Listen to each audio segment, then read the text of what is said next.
Je suis Céline Pêcheur, j'ai 33 ans et je suis artiste pour jeux vidéo. Je détermine la direction artistique, je crée les premiers concept art, comme on appelle ça. C'est les dessins préparatoires de l'univers. Et après, je produis les assets, c'est-à-dire c'est tout ce qui va être intégré dans le jeu. Donc les personnages, les décors, l'interface, faire les animations, optimiser tout ça pour pas que ce soit trop lourd, enfin tout ça. Prenons par exemple le jeu détective qu'on est en train de faire. Tu vas regarder des séries ou des films qui sont en rapport un peu avec l'univers du jeu. Tu vas lire des BD, chercher différents rendus pour arriver à retranscrire l'âme du jeu. J'ai eu une formation plus art plastique. Et donc il correspond un peu plus à ce que j'ai toujours fait en fait. C'est-à-dire dessiner avec des crayons, de la peinture, vraiment des trucs très concrets. Alors que le jeu vidéo, au final, c'est tout dématérialisé, tout digital. Donc tout ce qui est partie jeu vidéo, je l'ai un peu appris toute seule en autodidacte. J'y avais pas pensé avant, mais on a besoin de moi aussi là.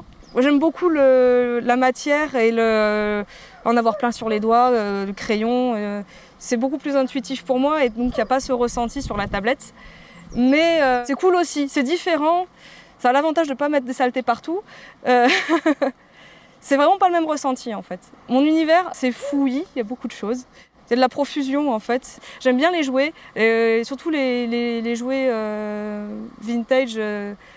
J'aime être entourée de plein de jolies choses. Je trouve qu'il y a un côté intéressant que ce soit sur des tableaux, des photos, des choses comme ça, mais aussi des objets de consommation courante comme des jouets. On a une belle collection de jouets. Je pense comme beaucoup de jeunes de ma génération, on a tous regardé le Club Dorothée et c'est un peu elle qui a importé les mangas en France. Et donc j'ai baigné un peu dans ces univers-là, Albator, Candy, tout ce genre de choses. Et plus tard, je me suis réintéressée au manga.